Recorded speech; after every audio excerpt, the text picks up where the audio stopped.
I'm going to talk about Hemi Hamate. It's non-anatomical. So of the various options, the one on the bottom I'm going to talk about, Hemi Hamate.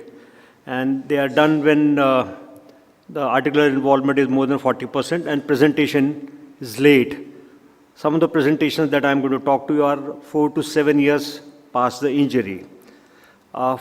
We have done more than 300 of these fracture dislocation of PIP in a cricket-loving country, ours, and out of them, about 35 plus are Hemi Hamate. And that was the original recommendation where they said, this is the correct articulation and this is incorrect articulation. And I'm going to talk about these incorrect ones. And 2 more studies have said the graft should be slightly tilted towards the volar side. And there was another biomechanical study which says the graft size should be appropriate. If it is about, say, 10 millimeters bigger, it is going to abut and prevent flexion. So it has to be maybe 2 to 4 millimeters longer. If at all, it has to be bigger. So the recommendation is it should be cup-shaped and size-matched. The non-anatomical graft that we are talking of, either the graft is flexed, it is extended, it is neutral, so cup has become a saucer, or graft is too big and projecting forward toward the flexor tendons. This is the first patient who presented 4 years down the line to us with the injury, and we did a graft. If you'll appreciate, this is an overhang, and the flexion is missing. So this was my patient I operated, and 4.5 years later, the overhang has started to disappear, and this flat line has started to curve. Mr. Chairman, sir, Hemant, I'm pointing this side, so I don't know if it is easy for you. So if you'll see, this has remodeled over a period of time. The second patient, cricket ball injury, again, if you'll see the second X-ray, the overhang is there 1 week post-surgery. 8 years down the line, the overhang has disappeared. So it has again remodeled with full range of motion. Third patient, overhang is there, the flexion is not there, but 12 years down the line, he has full flexion, even the DIP is working fine, and the canter has started to reappear, and the overhang has disappeared. So remodeling has occurred again, 12 years as we see. The next patient, cricket ball injury, 31-year-old, overhang is present, the cup is not restored, it is a saucer, cant is not there. Again, you will see the cant has appeared, overhang has disappeared. Yes, there are radiologically arthritic changes, the implants are sinking. When I visited his city, he said, I'm fine, I don't want to have the implant removed because it is painless. Another patient, 25-year-old, 2 months, no volar plate, no overhang, negative cant, and I called him recently, 6 years down the line, he has full range of motion, and this is probably the part of the bone which was originally injured. But the joint line is maintained, and cant has started to appear. Another patient, overhang is present, cant is present. I couldn't get the X-ray when I called him recently, but 8 years down the line, no pain and full range of motion. Another patient, overhang is present, the cant is not there, but 6 years down the line, he has good range of motion of the affected PIP joint, and there is no pain.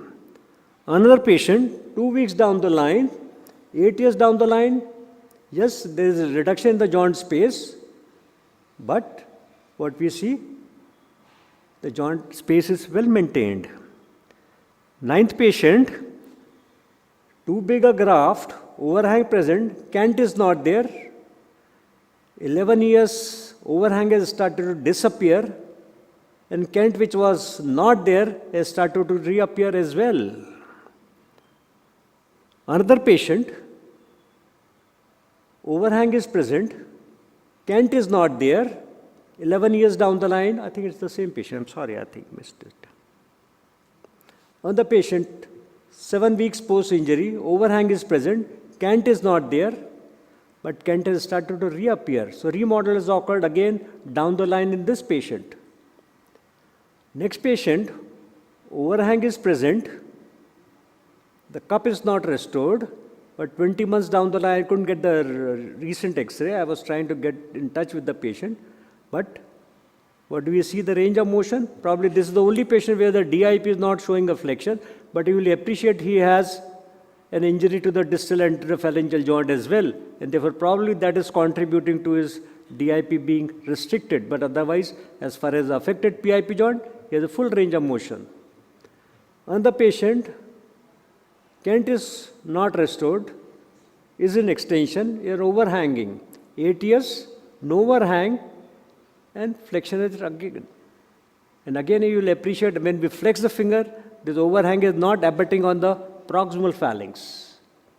I have a serial X-rays, but I'll see here 3 weeks down the line, extension block wire added because I thought it's going to subluxate.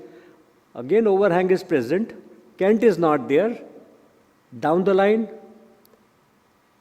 it started to remodel a little bit and get absorbed on the volar aspect. Next patient here, joint space is maintained. I had the screws removed. I persuaded him because it was migrating proximally. But again, you will appreciate the PIP joint. 5 years, 7 months down the line, I got it on WhatsApp image. There's a good range of motion of the affected joint. 15th patient, 4.5 years down the line, good range of motion. What is this? This is overhanging. Kent is not there, but again, it has started to remodel. Next patient, overhang is present, extended, no Kent.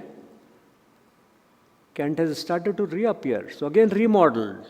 Good range of motion of the PIP and the DIP joint. I have a serial, but I'll skip some of the slides, come to the first and the last one. Overhang is present, no Kent. And you see this is again restarted to remodel, inflection and extension. Again, this is not abutting on the proximal phalanx and has good range of motion. We tried to get the X-ray of both the hands and unaffected side to see how big was the graft. Up to 3 to 4 millimeters doesn't make a world of a difference. 18th patient, overhang present, Kent not there. 4 years down the line, no pain and good range of motion. I'll skip some of the slides here. So concavity and Kent were important in 2001 paper when it was originally published. And we have seen when the graft is in flexion or extension or graft is neutral or projecting, it doesn't make world of a difference.